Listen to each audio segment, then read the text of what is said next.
Olá, seja muito bem-vindo. Nós estamos lendo o livro de Joel. Bora lá? A ti, Senhor, nós somos gratos porque o Senhor é bom.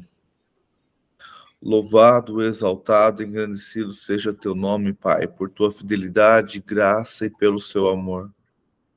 Santo, santo, santo é o teu nome. Deus Todo-Poderoso, Criador dos céus e da terra. Louvado e exaltado seja o Senhor. O Senhor é o único digno de ser louvado, o único digno de ser engrandecido, o único digno de ser adorado. Toda honra, toda glória, todo poder, toda majestade, todo louvor seja dado a ti, Senhor, pois só o Senhor é digno de receber toda a glória. Espírito Santo, vem nesta manhã ministrar aos nossos corações através da tua palavra. Que o Senhor venha estar falando conosco. Que nós estejamos iniciando essa semana cheios da tua presença, cheios da manifestação do teu poder. Derrama do teu poder e do teu querer sobre as nossas vidas. Derrama dos seus dons espirituais, como sabedoria, conhecimento, discernimento de espíritos, fé, língua, interpretação de línguas, interpretação de profecias, serviço, evangelismo. Senhor, derrama dos seus dons sobre as nossas vidas, para que tenhamos poder para poder proclamar o seu evangelho e para que também haja entendimento da tua palavra. Nos leve, Senhor, o mais perto de ti. Desejamos, Pai, cada vez mais conhecer e estar na tua presença, para a honra e para a glória do teu santo nome, para que o Senhor seja louvado e engrandecido hoje e sempre. Te peço pela nossa nação que o Senhor venha estar derramando da sua graça e da sua misericórdia sobre o nosso povo. Que o Senhor venha estar perdoando os pecados da nossa nação, uma nação idólatra, iníqua, uma nação que busca primeiro os prazeres da carne, Senhor. Que o Senhor venha estar despertando a sua igreja, que sua igreja venha estar fazendo um avivamento de transformação sobre a nossa nação, para a honra e para a glória do teu nome. Para que o Senhor seja exaltado e engrandecido hoje e sempre. Derrama, Senhor, as suas misericórdias. Que a sua igreja venha despertar e buscar ao Senhor verdadeiramente, clamar e suplicar, prantear diante do Senhor. Para que este avivamento tão prometido por Joel aconteça, Senhor, sobre a nossa nação, sobre a tua igreja, sobre o teu povo, onde o Senhor vai haver filhos corajosos e prontos para proclamar o seu evangelho, independente das consequências, para a honra e para a glória do teu santo nome, para que o Senhor seja exaltado sempre. Te peço paz também para Jerusalém, paz para o Oriente Médio, que o Senhor venha estar consolando, Senhor, o coração daquelas pessoas que têm perdido os seus, de pessoas que muitas vezes não têm nada a ver com esse conflito. Que o teu Espírito seja manifesto sobre aquele lugar e que haja realmente uma transformação e uma conversão e que as pessoas reconheçam Jesus como Messias, que eles vejam Yeshua como Messias, e que o Senhor seja honrado, e que o Senhor seja glorificado, e que todas as nações possam testemunhar sobre Jesus. e que isso tudo aconteça para a honra e glória do teu nome, para que o Senhor seja glorificado e exaltado sempre. Te peço por cada um aqui, Senhor, que o Senhor venha estar manifestando do seu amor e do seu poder sobre nossas vidas. Que o Senhor esteja derramando das suas bênçãos e da sua graça sobre nossas vidas. O Senhor conhece os nossos sonhos, os nossos desejos, que a sua vontade seja sempre soberana e que possamos aprender a viver e a sonhar as coisas que o Senhor tem para nós, para a honra e glória do teu nome, Pai. O Senhor também conhece as nossas dores, as nossas enfermidades, as nossas dificuldades. Que o Senhor possa estar derramando da sua graça sobre cada um de nós, derramando da sua cura sobre cada um de nós, derramando do seu amor sobre cada um de nós. E que possamos aprender sempre mais contigo. E que a sua vontade ela seja sempre soberana sobre nossas vidas. Perdoa, Senhor, os nossos pecados. E nos ensina, Pai, a perdoar aqueles que nos têm ofendido, que têm perseguido, que têm feito qualquer mal para nós. Para a honra e glória do teu santo nome, nos ensina, Senhor, a perdoar como o Senhor tem perdoado. Livra-nos, Senhor, de todo mal, de toda perseguição, de toda seta maligna. Não só nós, mas toda a nossa família. E para a glória do teu nome, para que o Senhor seja glorificado e exaltado hoje e sempre. Quero te pedir hoje pela nossa cidade, e o Senhor também venha estar trazendo uma transformação da sua igreja neste lugar. Que o povo venha despertar e que o Senhor venha trazer uma transformação e um avivamento sobre a nossa cidade, sobre a igreja do Senhor, independente de placas ou denominações, mas que a igreja do Senhor desperte, que haja verdadeiramente um avivamento. Derrama, Pai, sobre nós o dom de discernimento de espíritos, para que nesses últimos dias não sejamos enganados. Não nos deixa, Senhor, de fora dos seus planos e do seu movimento, e possamos estar despertos e atentos aos teus sinais. Faça-nos, Senhor, participantes do derramar do teu Espírito, para a honra e para a glória do teu nome, para o louvor do teu nome, em nome de Jesus. Amém. Amém. Amém. Bom dia, bom dia, bom dia para quem entrou agora. Bom dia. Bom dia. Bom dia para todos. E aí, Beth, tá melhor? Estou melhorando cada dia. Bom. Jesus. Obrigado pelas orações. Mas já tá em casa. Estou em casa, graças a Deus. Bom. Vamos lá, então. A gente está lendo o livro de Joel. A gente já leu os 2 primeiros capítulos. O primeiro capítulo, a gente tem Joel tendo um sonho sobre gafanhotos. E eu separei algumas palavras aqui que eu achei bem interessante, que ele fala: ouçam, acordem, pranteiem, desesperem-se, põem-se em luto, ministre, clame, faça jejum, clame ao Senhor, busque ao Senhor, porque o dia do Senhor está próximo. Então, nesse momento, no livro de Joel, no capítulo 1, está havendo fome.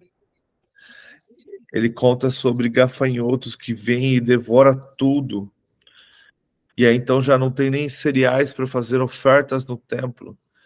Então, já não há mais sacrifício no templo. Então, o Joel fala para os sacerdotes: clamem ao Senhor, Busquem ao Senhor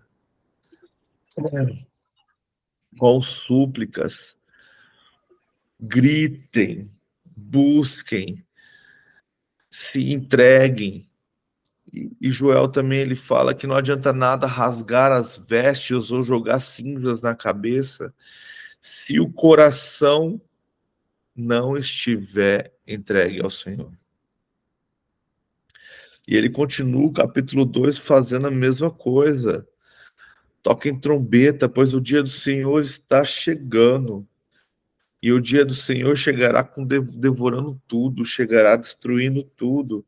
Então clamem ao Senhor, planteiem ao Senhor, porque está próximo. E aí então o Senhor responde a esse clamor, responde a esse coração quebrantado diante do Senhor, falando que tudo vai melhorar. E é interessante que nessa leitura a gente viu que até a terra clama, até a terra chora, a terra está seca. Então o Senhor castiga a terra para castigar a humanidade. A gente trazer para nós os sinais estão aí, ver quem quer, né? A terra está sendo castigada, a terra está clamando com grandes tempestades, terremotos, vulcões, as coisas, esse calor intenso que veio agora, esse frio em pleno verão. Então a terra está clamando pela volta do Senhor. E precisamos ficar atento, porque quando a gente vai também em Apocalipse, porque Joel ele é profético, a gente vê que a abertura dos selos, as primeiras coisas que Deus vai castigar é a natureza. Queima 1/3 das coisas verdes, aí que 1/3 da água doce se torna amarga, 1/3 dos mares se enche de sangue, todo ser vivente morre. Então o Senhor responde o clamor do povo, dizendo que vai restaurar a terra, que tudo vai mudar, que tudo vai ser transformado, que tudo vai ser novo. Aí ele pede para se alegrar. E ele termina essa fala falando, então eu sou o Senhor, o seu Deus, e não há nenhum outro. E nunca mais o meu povo será humilhado, nunca mais passarão fome de novo. E aí a parte que eu mais gosto de Joel, que eu acredito que isso ainda vai acontecer, que é o derramar, que é o Joel 2:28, que derramarei sobre vocês, sobre o meu povo, do meu espírito. E aí os filhos e filhas profetizarão, os velhos terão sonhos, os jovens terão visão, e não será só para quem ele deixa claro aqui que tá até sobre os servos derramarei até. Então, quando ele fala isso, até aos mais humildes receberá, desde que busque ao Senhor. Mostrarei o céu e a terra, mostrarei maravilhas no céu e na terra, sangue, fogo, nuvem de fumaça. Então, grandes coisas vão estar acontecendo no dia da volta do Senhor. E aí ele fala sobre o sol se tornar em trevas, a lua em sangue, e tudo isso vai acontecer antes que venha o grande e temível dia do Senhor. Ele será grande e maravilhoso para os filhos de Deus, e terrível e temível para aqueles que lutam contra o Senhor. E é bem interessante esse 32 que ele fala sobre os sobreviventes. E todo aquele que invocar o nome do Senhor será salvo. Então, todo aquele que antes disso tudo, e todo aquele também durante tudo isso, invocar o nome do Senhor será salvo. Pois conforme prometeu o Senhor no Monte Sião e em Jerusalém, o próprio Jesus prometeu isso. Haverá livramento para os sobreviventes, para aqueles a quem o Senhor chamar Então, eu acredito que isso também tem a ver com o arrebatamento, tem a ver com aqueles que sobreviveram até o fim, como a gente leu em Daniel. Feliz aquele que sobreviveu os 1.300 e alguns dias lá. Se não me engano, 30 dias. 1.330 dias, que é o final já dos 3 anos e meio. Então o Senhor promete livrar aquele que chamar e clamar pelo seu nome.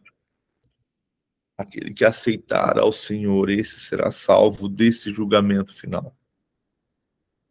Então, sim. Me chama a atenção ali o 2, o versículo 25, né? Que a teologia da prosperidade, eles focam bastante nessa primeira parte, restituirei os anos que foram consumidos pelos gafanhotos, mas eles esquecem que se arrependerem, rasgar o coração perante Deus. E eles só pegam essa parte e o povo, né? Não, e isso aqui eu vejo que, para mim, que isso é no fim. Que isso é a nova Jerusalém, a nova terra restaurada. Porque ele fala aqui do Senhor vindo com um exército. Mas e quem vai participar? É quem se arrepender, rasgar o coração perante Deus. Só Quem que ele estiver com Deus. parte como hoje, como prosperidade, como, né? E não pode se amarrar a isso, né? O problema da teologia da prosperidade não é nem a questão de você ser próspero, e sim é você transformar Deus em escravo. É você obrigar Deus a fazer as coisas. O grande detalhe da teologia da prosperidade é você vai pedir, Deus é obrigado a te dar. Você vai ser próspero porque assim você deseja, Deus tem que fazer. É tornar Deus num escravo. E outra coisa é o eugocentrismo, tá incutido ali dentro. Aonde você é obrigado, onde Deus é obrigado a fazer tudo. Não é você que é servo do Senhor, e sim o Senhor que é seu servo. Então, tanto a teologia da prosperidade, como a teologia da libertação também é tudo a mesma coisa. Você coloca Deus de lado. Você é o soberano. Você é maior que todas as coisas. Deus, ele é apenas um escravo que vai te servir. E não é bem assim, né, que a gente aprende. E não é assim que está escrito na Bíblia. A gente está vendo aqui agora. É mania de pegar um versículo e usar só ele. Tem que ter todo o contexto. É o que a gente chama de hermenêutica. Você tem que entender o que o cara está falando ali. E aí você vai estudar isso, você vai começar a compreender, cara, para você receber as bênçãos do Senhor aqui no caso, a tribulação veio antes. Veio a fome, veio a seca, veio a destruição. Não tinha mais trigo, não tinha mais nada, nem para ofertar. Os animais, até os animais não tinham que comer. Ele fala aqui, ó, alegre-se animais do campo. Então, as bênçãos do Senhor vêm porque o seu povo clamou, o seu povo buscou, o seu povo jejuou. Ele fala aqui, levante a assembleia, decretem um jejum santo, adorem ao Senhor, clamem ao Senhor, busquem ao Senhor. E aí, quando ele fala sobre o derramar do Espírito, ele fala, e depois disso, depois do quê? Depois dessa busca, depois desse derramar, depois de a igreja se quebrantar diante do Senhor. E aí, então, haverá um derramamento do Espírito. Lembra o que aconteceu em Atos 2? Os discípulos estavam buscando, estavam clamando pela presença do Senhor. Eles estavam ali há 10 dias buscando ao Senhor, então houve um derramar do Espírito Santo. Eu não acredito que esse derramar foi completo lá em Atos 2, porque eles profetizaram.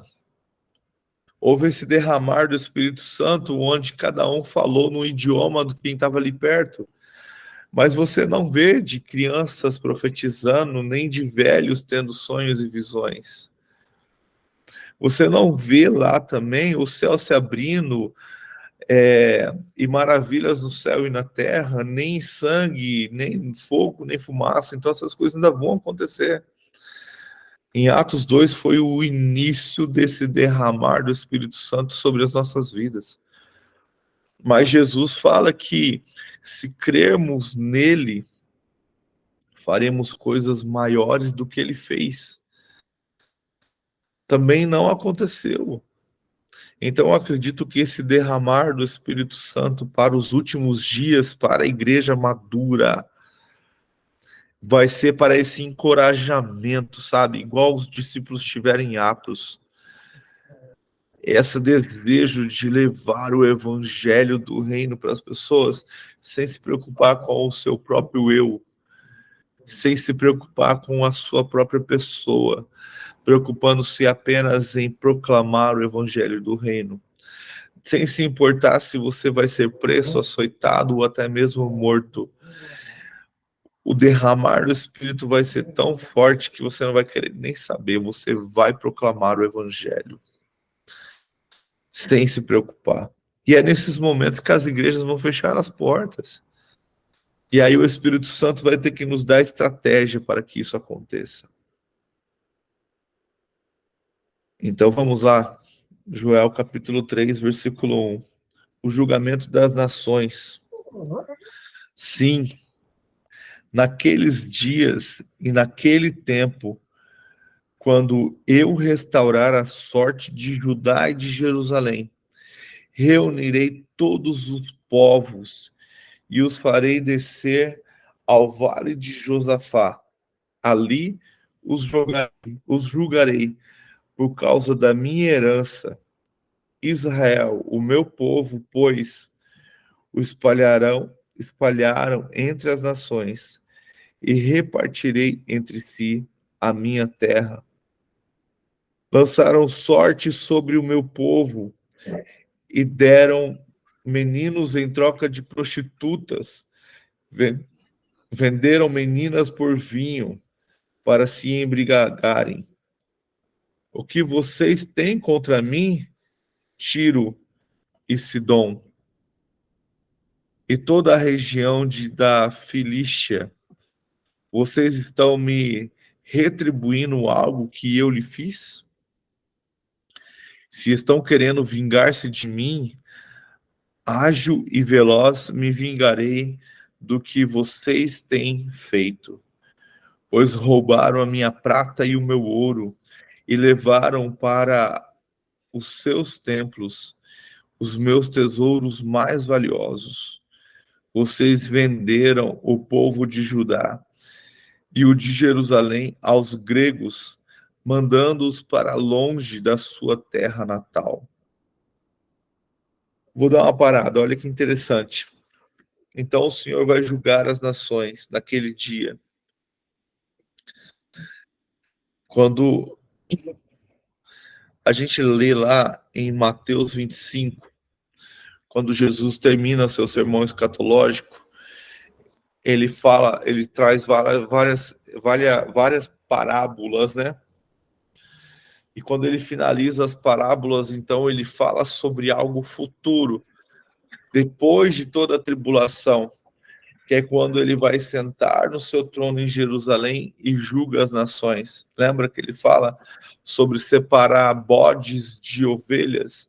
Ele vai colocar o bode do lado esquerdo, as ovelhas do lado direito, e ali ele vai começar seu julgamento, e ele vai falar que para os bodes, que eles vão ser condenados, porque por eles não ter ajudado os seus pequeninos. E aí a gente começa a ver aqui o que está acontecendo. São aquelas pessoas que dominaram Jerusalém e se tornaram malvadas e perversas e maltrataram todo o povo de Israel, maltrataram o povo do Senhor. A gente muitas vezes coloca aquela passagem ali como sendo aquele pobre que a gente vê na esquina e muitas vezes não dá a moedinha. Lógico, também são criaturas do Senhor. Mas quando Jesus fala sobre os meus irmãos pequeninos, ele está falando sobre o povo de Judá, sobre o povo de Israel, que nos últimos dias será perseguido, como sempre foi. Afinal de contas, desde os anos 70, eles não tinham mais terra. Foram expulsos para tudo quanto é lado, perseguidos, vendidos. E agora, depois de 1948, quando eles assumem a terra de volta, as guerras continuam, essa perseguição continua, e a gente está vendo isso até hoje.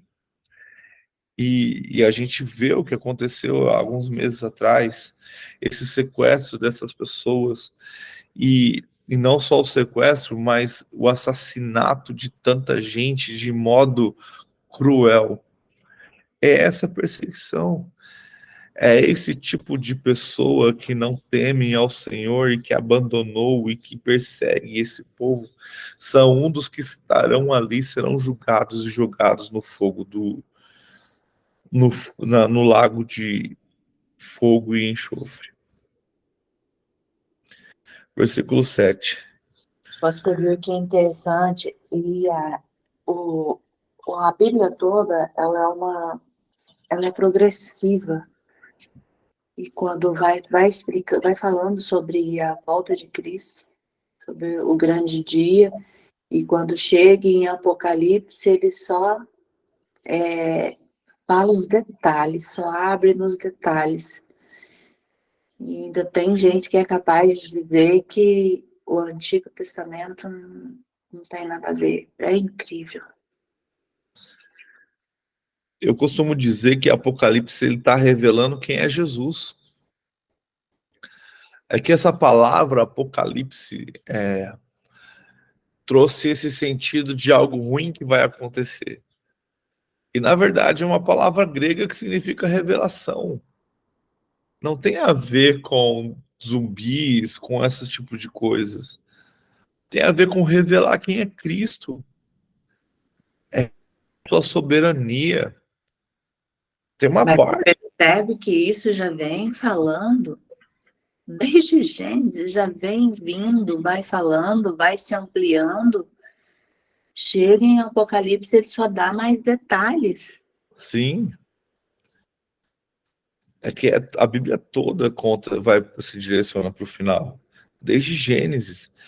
E ali a gente tem, então, Apocalipse só a conclusão para que a gente possa entender. E eu estava estudando ontem e ouvi falar por que João escreveu daquele jeito.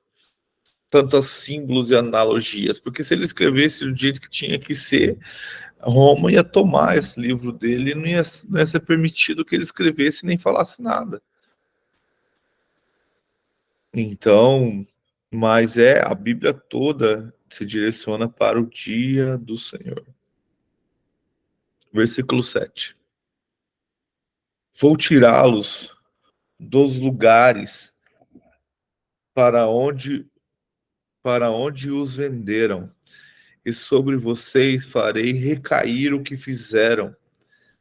Venderei os filhos e as filhas de vocês ao povo de Judá, e eles os venderão à distante nação dos sabeus. Assim diz o Senhor. Proclame isso entre as nações. Preparem-se. Preparem-se para a guerra. Despertem os guerreiros. Todos os homens de guerra. Aproximem-se e ataquem. Forjem os seus arados.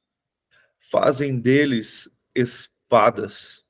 E das suas foices façam lanças. Diga o fraco, sou um guerreiro. Venha depressa, vocês, nações vizinhas, e reúnam-se ali. Faze descer até os guerreiros. Faze descer os teus guerreiros, ó Senhor. Despertem nações, avancem para o vale de Josafá, que é o mesmo que Amargedon, é o mesmo que o vale de Megido. E é porque ele é chamado de vale de Josafá porque teve uma grande batalha antes disso, né, no período dos reis ali no vale de Josafá. É o mesmo que Vale da Decisão? É o mesmo que Megido, o mesmo que Amargedon. Pois ali me assentarei para julgar todas as nações vizinhas. Lancem a foice, pois a colheita está madura. Venham, pisem com força as uvas, pois o lagar está cheio e os tonéis transbordam. Tão grande é a maldade das nações. Lembra que quando João vê Jesus vindo e marchando, ele vê que a capa de Jesus está vermelha, e ali ele pergunta por que que a sua capa está vermelha, e ele fala, é do sangue de tanto pisar o lagar. E lá em Apocalipse fala que o lagar, esse lagar que ele marchará tem 300 metros, se eu não me engano. Eu não lembro exatamente a medida, se é metros ou quilômetros, mas é grande e dá na altura do freio do cavalo. Então, de tão grande é essa maldade, de tão grande é esse sangue, de tão grande é essa perversidade. E eu acho interessante que esse aqui, preparar para a guerra, despertar os guerreiros, todos os homens de guerra. Se a gente lembra que lá para frente, quando Paulo fala que a nossa guerra não é contra carne nem sangue. Eu acredito que o nosso guerrear antes da volta de Cristo é essa guerra espiritual, esse derramar do Espírito para que vençamos essa batalha espiritual de guerrear pelo Senhor proclamando o seu evangelho. Acredito também que ao sermos arrebatados ao Senhor e termos nosso corpo glorificado, como diz em Mateus 24, Jesus volta para guerrear com os seus guerreiros e com os seus santos, que faça descer os teus guerreiros, ó Senhor.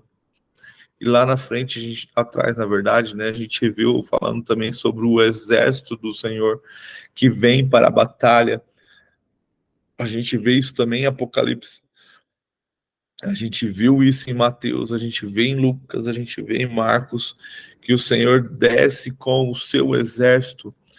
Não tem lógica o Senhor descer com um exército de anjos e com seu exército de santos para no estralar de dedo tudo ser desmanchado. Entende? Então, é complicado. Vai ter muitos teólogos e historiadores que vai falar, não, porque a palavra fala que no soprar da sua boca Satanás será derrotado, né? O anticristo, a besta. Mas eu acredito que se ele vem com um exército é porque terá batalha, terá aprisionamento, terá mortes, porque lá em Apocalipse também fala que ele chama os corvos para comer as carnes. Fala também que durante o período de restauração é o período onde todas essas ferramentas serão trocadas e é o período onde a terra será limpada dos cadáveres que estão. Então será um momento de batalha, não é algo lindo de se imaginar nem de se ver. Esses dias e você imagina, então, os anjos vindo com arco e flecha, espada, e hoje tem tanques de guerra, tem armas de fogo. O homem tem criado coisas que a gente muitas vezes não entende. Uma das coisas que o homem já tem e já criou é uma arma de... agora não vou lembrar o nome, mas ela destrói tudo que é eletrônico. Hoje, todos esses tanques de guerra, arma de fogo, é tudo eletrônico. Se o cara dispara esse negócio, acabou as armas de fogo. Vai voltar ao início. Entende isso? Acabou drone, acabou robô, acabou tanque tecnológico, acabou tudo. Vai voltar pedra e pau, entendeu?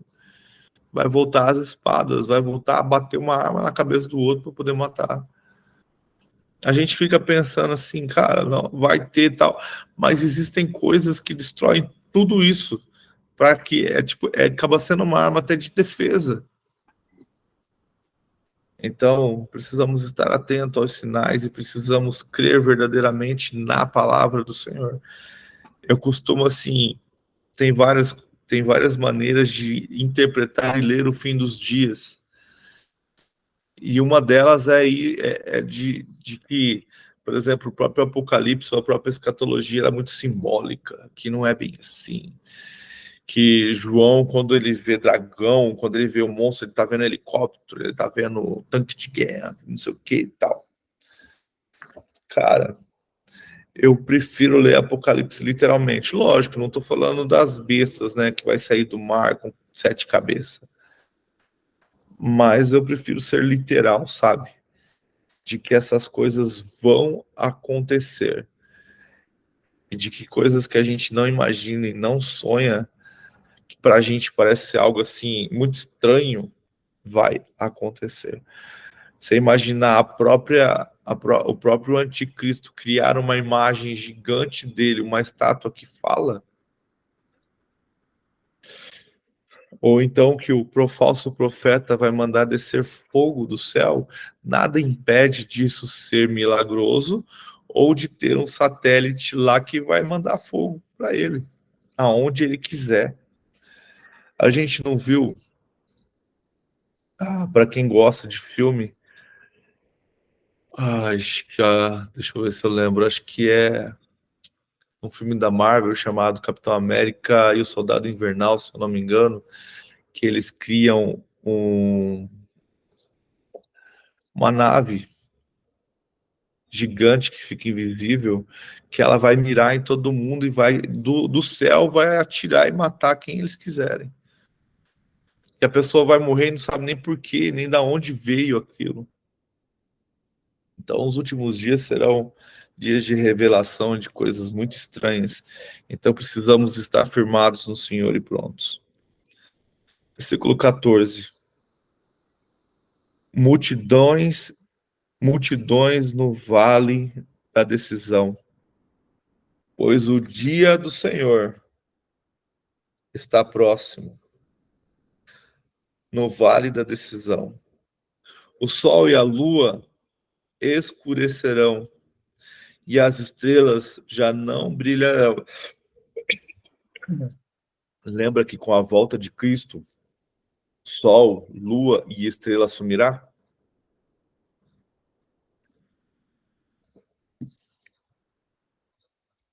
XVI. O Senhor rugirá de Sião e de Jerusalém. Levantará a sua voz. A terra e os céus tremerão. Caraca. Tem um capítulo em Provérbios. Deixa eu ver se ele dá essa referência. Não dá. Mas tem um capítulo em Provérbios que fala que quando um rei está indo conquistar um outro reino ou tomar posse do que já era seu, ele chega rugindo como um leão. Quando a gente vai lá, se eu não me engano também, Apocalipse 10 fala que o Senhor brada, ruge como um leão. E a gente vê aqui de novo, o Senhor rugirá de Sião. E de Jerusalém levantará a sua voz, e a terra e os céus tremerão. Mas o Senhor será um refúgio para o seu povo. Aleluia. Uma fortaleza para Israel.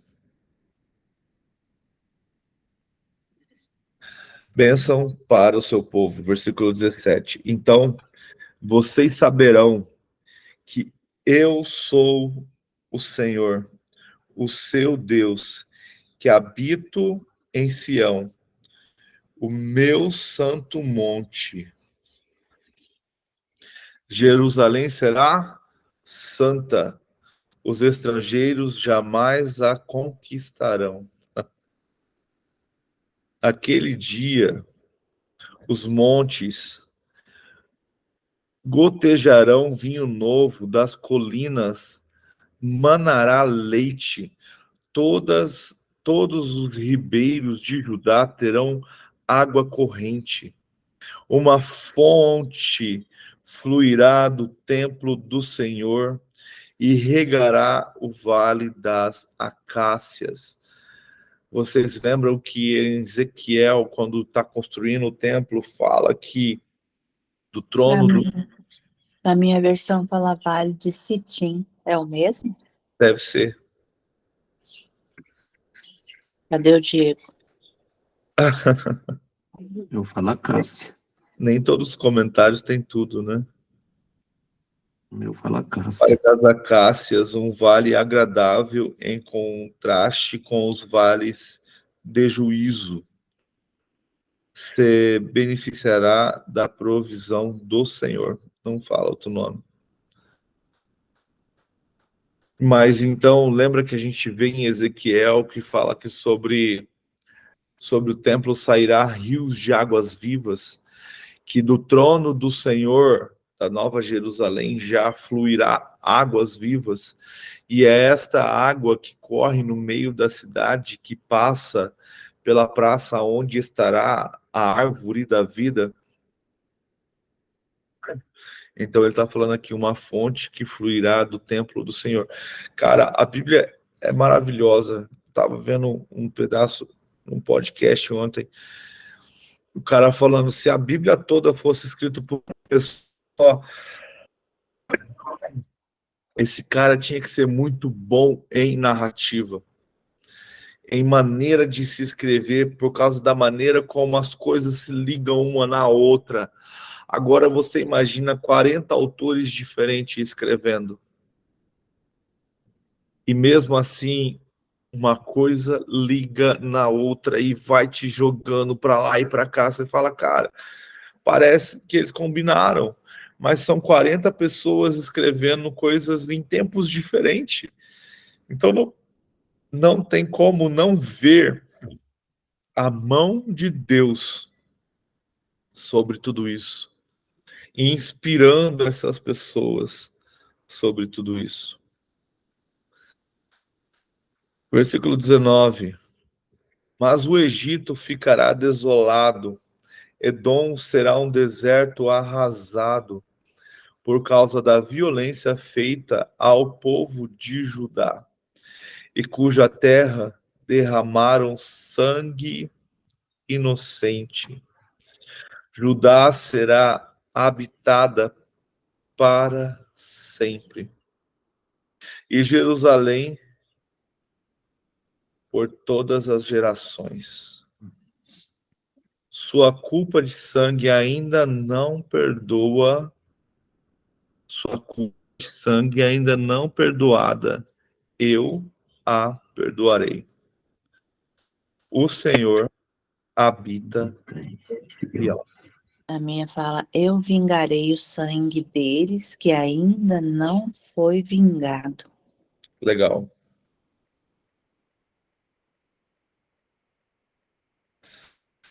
E aí a gente tem, então, a vingança é do Senhor. Por isso que muitas vezes a gente ouve assim, pô, mas aquela pessoa fez tanto mal, por que a gente não pode se vingar dele? Porque a vingança pertence ao Senhor. A gente vê hoje, não sei se vocês chegaram a ver um vídeo que rolou esse final de semana, de uma peça de teatro, cultura aqui no Brasil, né? A maravilhosa cultura que a gente conhece, de uma mulher praticamente semi-nua, só de roupa de dançarina, vamos colocar dessa forma. E na frente dela é como se tivesse uma pessoa ajoelhada clamando com a Bíblia. Ela se levanta como se ela tivesse possuída, pega a Bíblia e rasga toda a Bíblia em cima dela, assim, faz sinal da cruz. Aí muitas pessoas se questionam, cadê Deus numa hora dessa? Por que não castiga? Porque a vingança do Senhor está vindo. Coisas e atrocidades a gente vai ver maiores. Coisas piores e grandes vão acontecer e a gente vai ficar tudo escandalizado. E por que Deus não faz o sobrenatural? Porque não é o momento. Agora é o tempo do engano. Agora é o tempo da apostasia.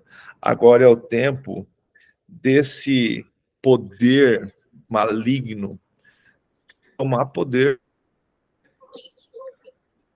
de perseguir os santos, de matar os santos, de enganar os santos, de escandalizar os santos. O que cabe a nós é estar firmado no Senhor. Proteger os que amamos como nossas crianças, ensinando elas desde cedo o caminho, ensinando elas a verdade. Porque a hora que elas saírem para a escola, e cara, antes a gente podia dizer que era difícil a adolescência, já não é mais só a adolescência. Já é o tempo todo. Então precisamos estar preparados, nos preparando para tudo que o Senhor está fazendo. E as coisas que estão sendo permitidas. Por quê? Eu vejo assim, o que o Senhor usará como vingança? Em Apocalipse diz que são as nossas orações. Lá em Apocalipse fala que quando o anjo pega o incensário e o enche de incenso, esse incenso é o clamor das nações, é o clamor dos povos. E então ele pega esse incensário, passa no fogo que está no trono do Senhor e lança na terra. Ali começa o derramar da ira do Senhor. Então, o que é combustível para o início da vingança? O nosso clamor e as nossas orações. Então, a gente vai começar a ver coisas terríveis. Não sei se vocês viram alguns meses atrás, numa pré-escola, uma dançarina de drag queen se apresentando para as crianças. E os pais junto aplaudindo. Então, cara, nas escolas já nos Estados Unidos já está sendo permitido o pós-aula ensinar sobre satanismo. Lógico. Então as coisas já estão se perdendo. O que cabe a nós? Nos grudarmos no princípio da palavra. E a gente vai ser perseguido porque nós vamos lutar contra um sistema. Na verdade, a gente já está sendo, né? Aqui no Brasil ele ainda está muito sutil. A gente não tem perseguição de verdade, a gente está tendo confrontos, mas ainda é sutil. Mas se você for lá para esses países do Oriente Médio, até para a Europa já está dessa forma, a perseguição contra cristão e judeu é gigante.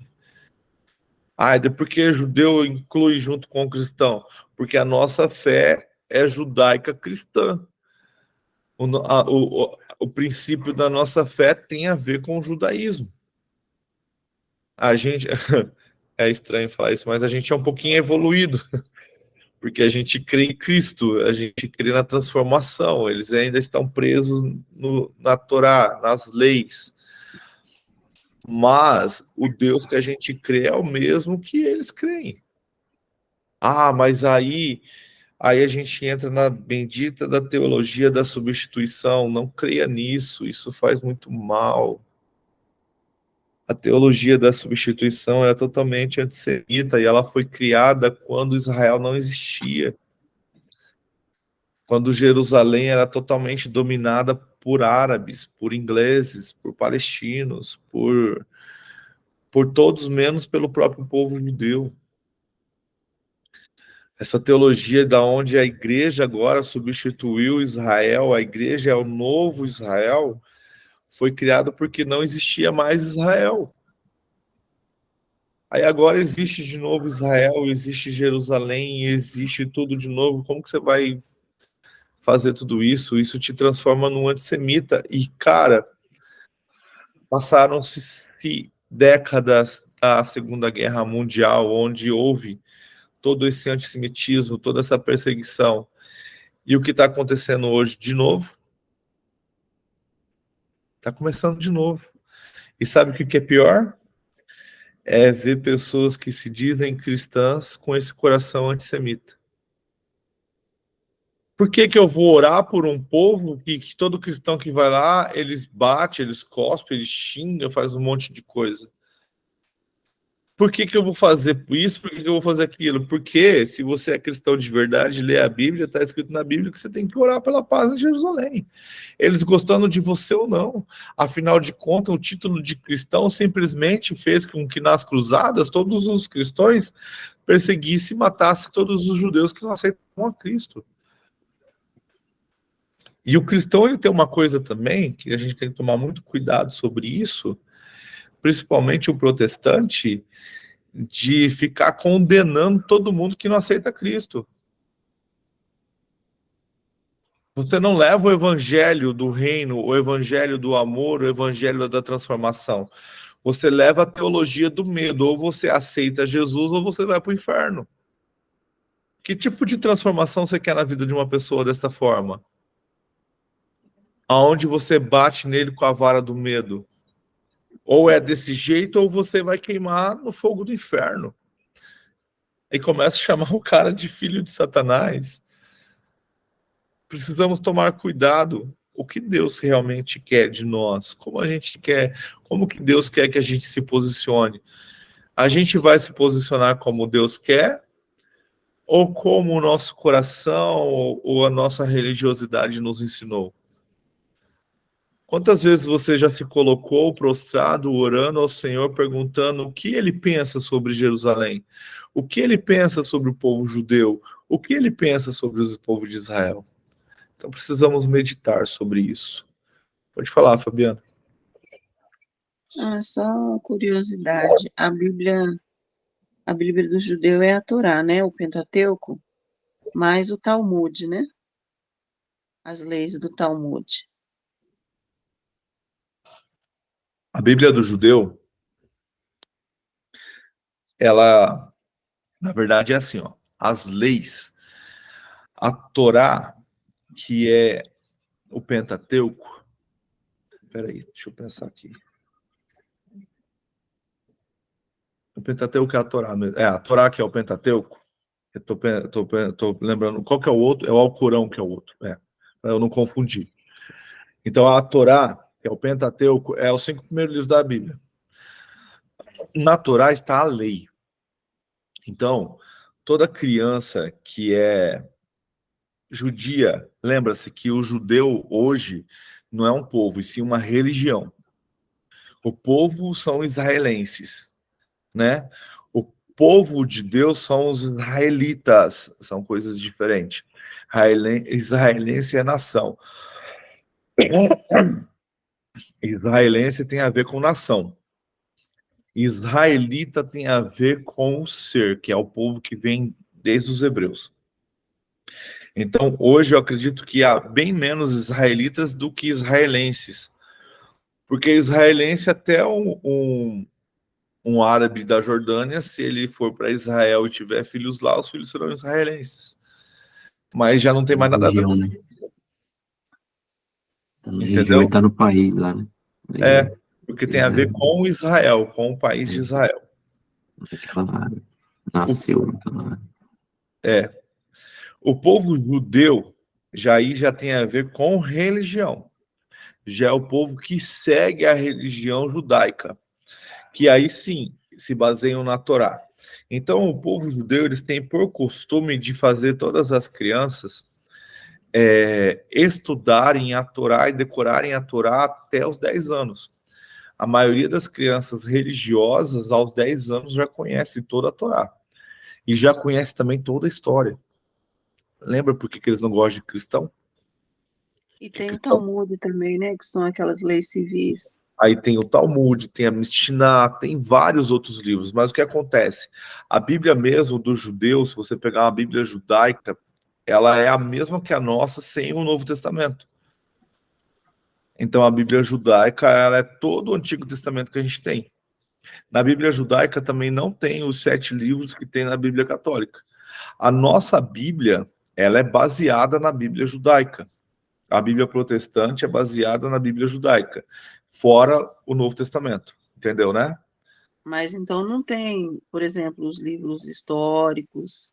Tem, eles separam. E por que fala que é o Pentateuco só? Porque eles têm separado só o Pentateuco. Você pode comprar a Torá, por exemplo.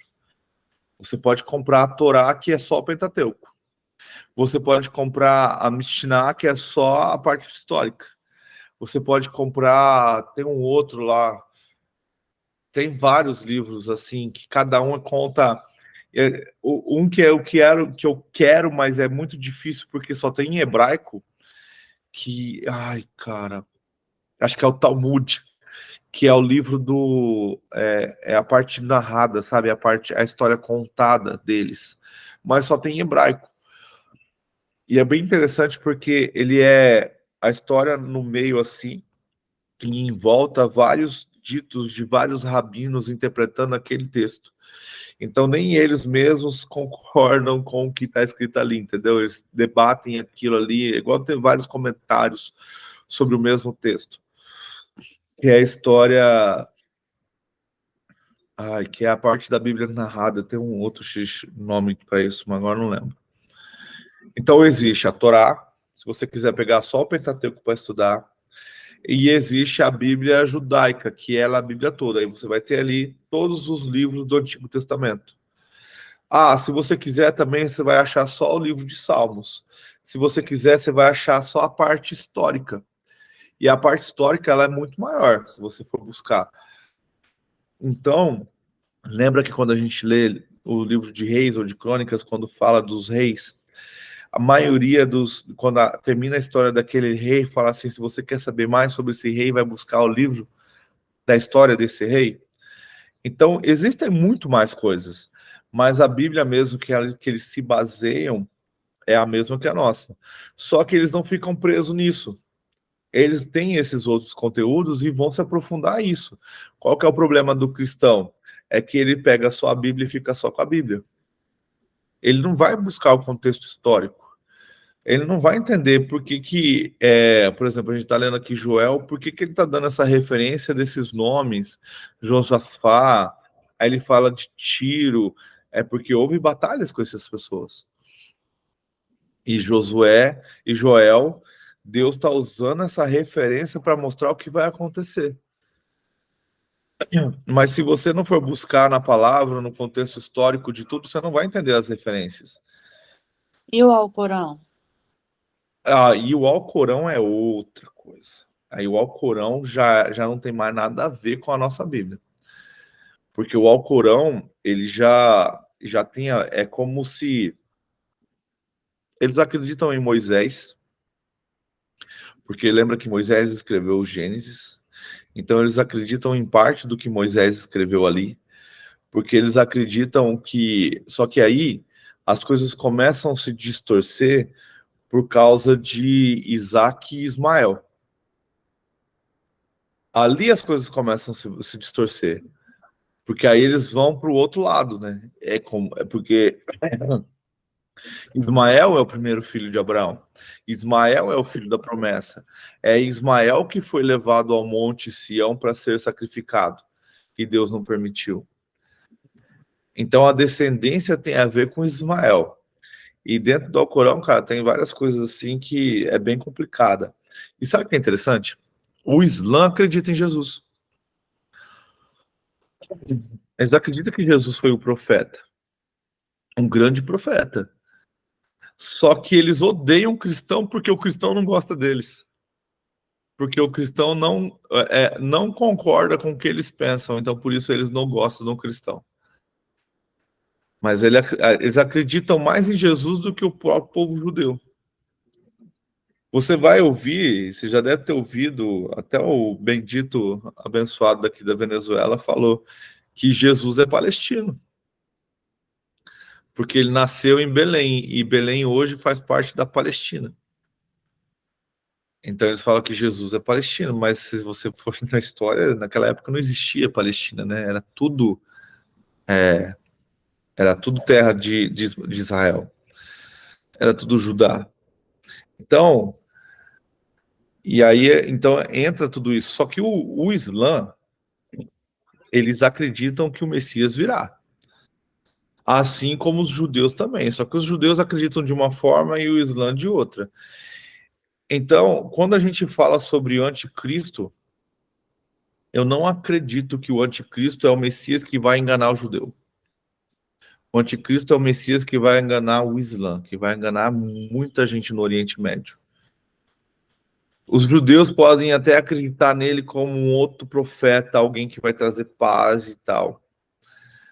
Mas por quê? Porque o Messias que os judeus esperam é Jesus quando ele voltar. Que é aquele cara que volta como rei soberano para governar sobre Jerusalém.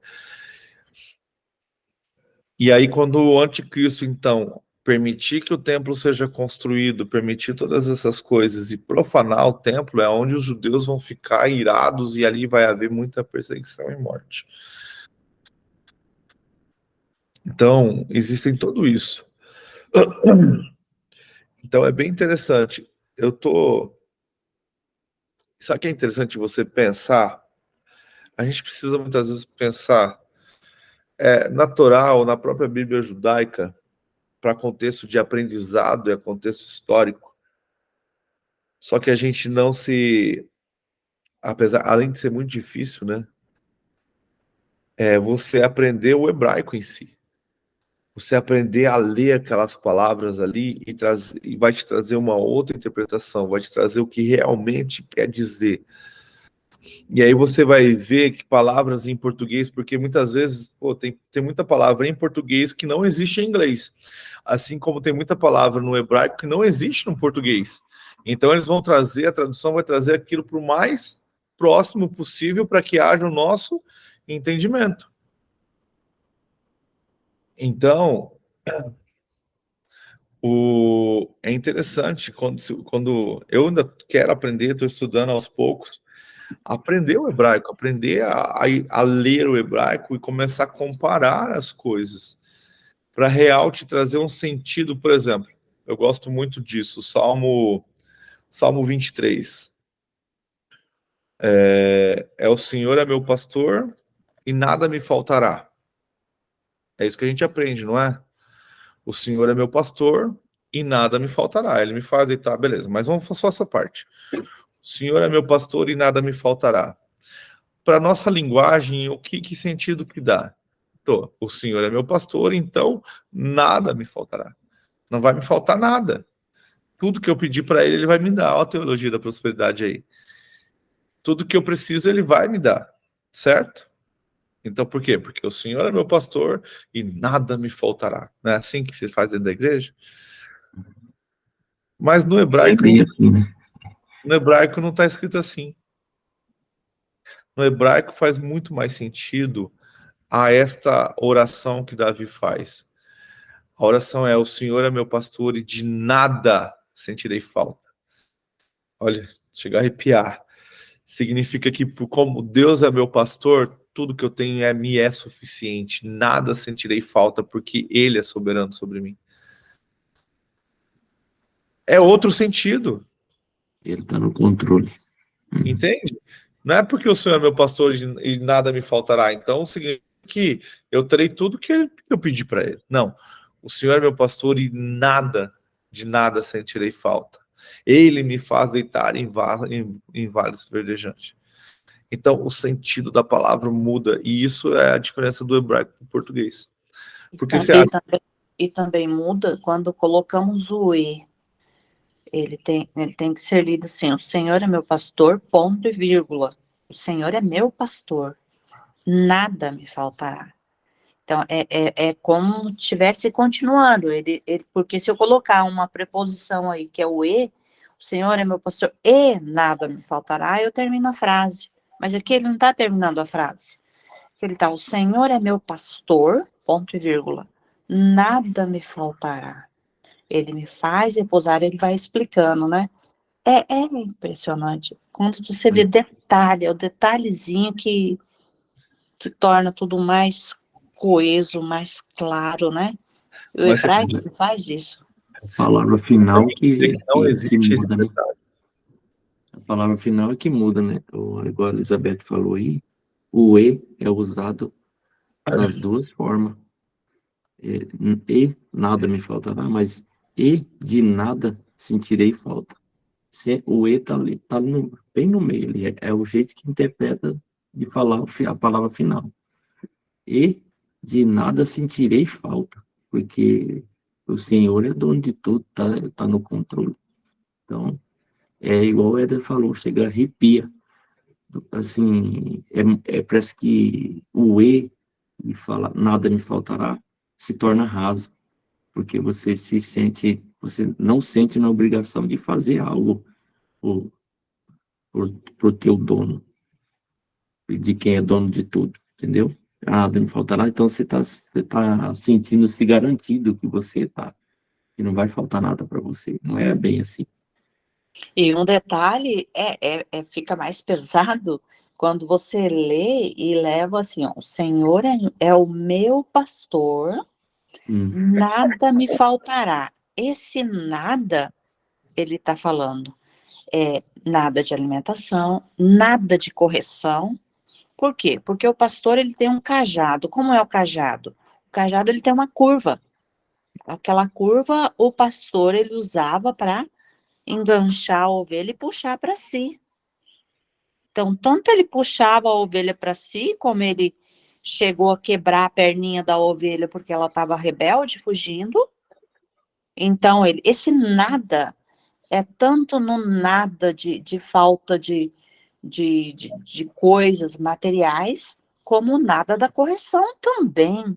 Nada, ó. O Senhor é meu pastor, nada me faltará.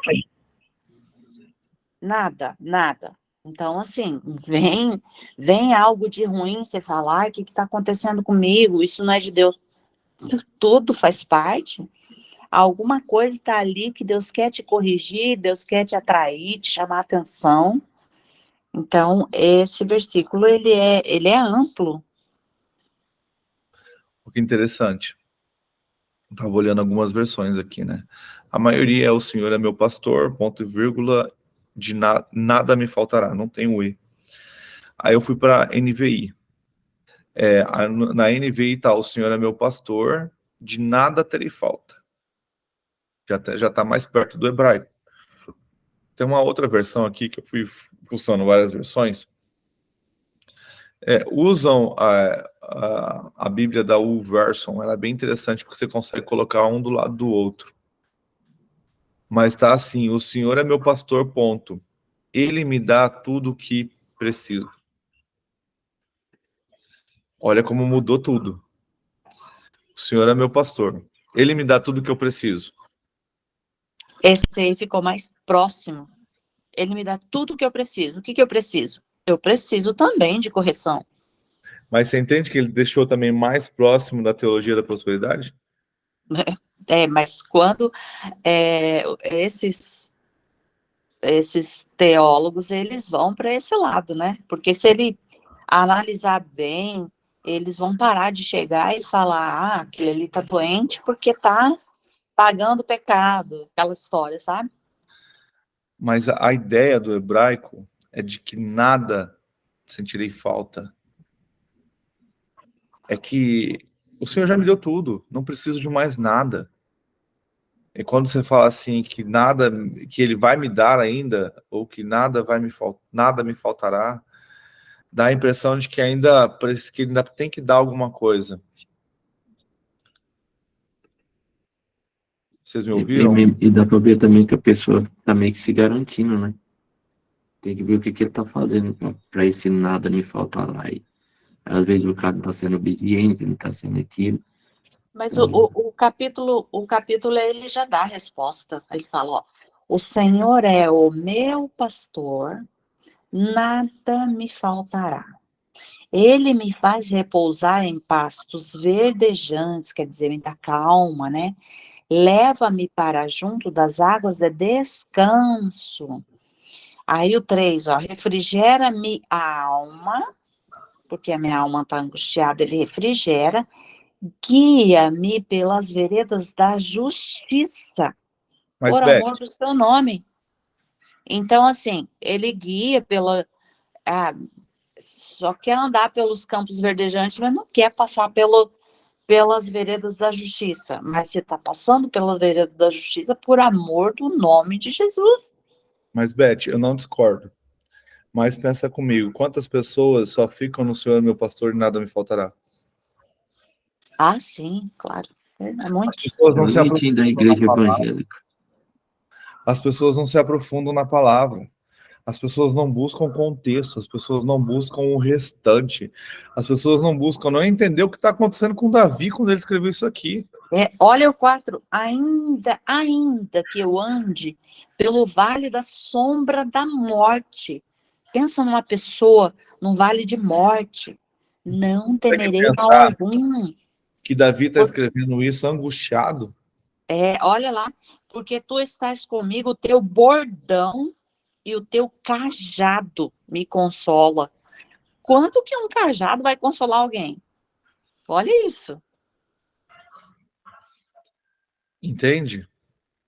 O cajado consola, que a gente estava lendo em Hebreus, o cajado consola, é a disciplina do Senhor.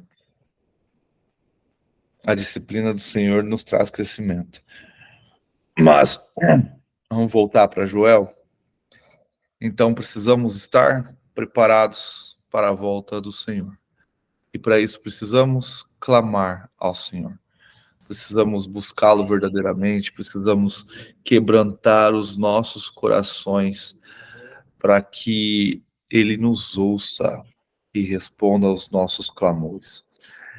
Eu acho bem interessante porque ele fala assim: ó sacerdotes, clamem ao Senhor. Chorem, gritem alto. Estava ouvindo ontem, acho que do Rodrigo Silva, ele falando assim, que quando fala que para um judeu chorando, não é esse choro que escorre uma lágrima, às vezes, não. A ideia de quando na Bíblia falar sobre chorar, é chorar de prantear, de gritar, de sentir dor, sabe? Aquele choro de quando o ente querido morre. Esse é o choro que a gente tem que ter. Você quer falar, Diego? Não ia trazer aqui, né? A Beth falou sobre aquela passagem ali no versículo 18, na parte final, que uma fonte fluirá do templo do Senhor e regará o vale das acácias. Nesse livro de estudo que eu tenho, ele fala assim, que a presença de Javé trará fertilidade à terra por meio de uma fonte milagrosa de águas que fluirá do templo. Ela regará até mesmo os lugares mais secos onde crescem as acácias. E aí, eu fui buscar numa outra referência, que a acácia é uma espécie que possui o cálice bem retorcido, duro e com muitos espinhos, sendo uma referência ao homem antes de Deus. Então, Que bacana. Então, quando o homem, antes de ter Deus, ele é considerado uma acácia, porque ele é duro, ele é retorcido, ele tem espinhos. E aí, quando fala que uma fonte fluirá do templo e vai regar o vale das acácias, ou seja, ele vai regar todo o coração, né? É o que está falando aqui, né? Coração espinhento. Aí já tem mais um xingamento, ó. Mas, ó, eu tava olhando aqui na version, acácia, o vale de Acácia que você leu aí na sua Bíblia, que está o Vale de Setim. O Vale de Setim é o mesmo nome de Vale de Acácia, só que em hebraico. Então é o mesmo lugar. Aí eu gosto de chamar os outros agora de parede esbranquiçada. O povo não vai nem saber. Parede esbranqueada. O povo não vai nem saber do que eu tô falando.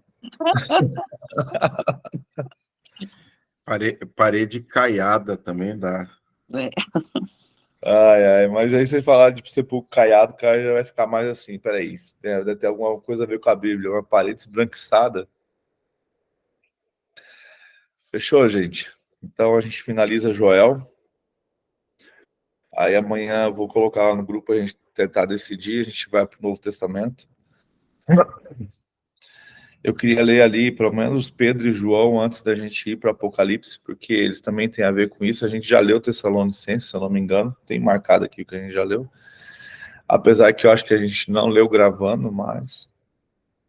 eu queria dar uma passada nessas coisas que vêm antes, para a gente poder ir para Apocalipse já sabendo mais ou menos o que está acontecendo, né?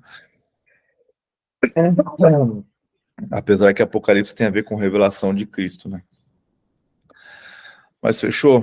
Então o livro de Joel traz isso pra gente. Eu acredito que o livro de Joel é um livro que ele não tem data, não tem quem rei que foi colocado, não fala mais exatamente quando ele foi escrito. E ele também é um livro de profecias que muitos teólogos acreditam que não se cumpriu naquele período. Não se cumpriu ainda. Então é um livro de coisas que vão se cumprir. A gente só precisa aprender identificar os sinais, né, para trazer para o nosso tempo. Mas, por exemplo, ele começa falando de fome, né? E quando a gente vai lá, um dos cavalos do Apocalipse vai trazer o quê? Fome. A guerra traz fome, né? E isso tudo ainda há de acontecer. Então, precisamos estar prontos e preparados. E, principalmente, clamar e buscar ao Senhor verdadeiramente, nos tornando filhos maduros, para que quando Deus derramar do seu Espírito sobre o seu povo, a gente possa também receber esse derramar do Espírito, assim como os discípulos receberam. E olha que interessante, veio agora na minha mente. Paulo não estava em Atos 2, mas também foi cheio do Espírito. Legal, né? Não tinha pensado nisso antes. E estava também cheio do Espírito, porque ele buscava e clamava ao Senhor, mesmo em meio às lutas, mesmo em meio às tribulações. Fechou, gente? Vamos orar? Vamos orar. Pai querido, louvado e engrandecido seja o teu nome, por tudo que tu és. Gratidão, ó Pai, por esses momentos de aprendizado. Gratidão por despertar-nos a cada dia para estar diante de Ti, atento à Tua voz. Porque quando abrimos a Tua palavra, nós estamos ouvindo a Ti. Que todo o livro foi inspirado por Ti. Joel escreveu o livro, mas a inspiração veio do Senhor. Te louvamos por isso, ó Pai. Pedimos perdão pelos nossos pecados, ó Deus, todos aqueles pecados ocultos que muitas vezes nós não vemos, mas ele magoa, entristecem a Ti. Perdoa-nos, ó Pai. Purifica os nossos olhos, ó Deus, os nossos ouvidos, a nossa língua, a nossa mão, os nossos pés. Que possamos hoje, ó Pai, passar e estar em lugares onde Tu preparaste para que nós falemos e falemos muito mais de Ti, da Tua palavra, da Tua volta, o tempo todo. Muito obrigado, meu Deus. Aleluia, louvado seja o Teu nome. E aqui nós encerramos esse livro, ó Deus, e aprendemos que a causa pela qual nós podemos ficar contigo para sempre, porque tu já está expurgando o pecado do meio do seu povo. E nós aprendemos também que o Deus de Joel é o nosso Deus, que o Senhor nos quer de coração rasgado e que saibamos que a salvação é pela graça de Deus. Que nós nunca venhamos a esquecer que é Deus quem está no comando de tudo, ó Pai. Nos ajude para que possamos estar prontos para o grande dia do Senhor, ó Pai. Guarda as nossas vidas, dá-nos orientação em tudo, nesse começo de semana, ó Deus, nos orientando. Não nos deixe que nada tire o foco da tua presença. Que tudo, em tudo, possamos pedir orientação do Senhor em tudo na nossa vida. Obrigada, Jesus. Essa é a nossa oração, no nome de Jesus. Amém. E assim a gente finaliza o livro de Joel. É maravilhoso ver o cuidado de Deus com cada um de nós. Que você possa ter, então, cada vez mais sede da palavra de Deus.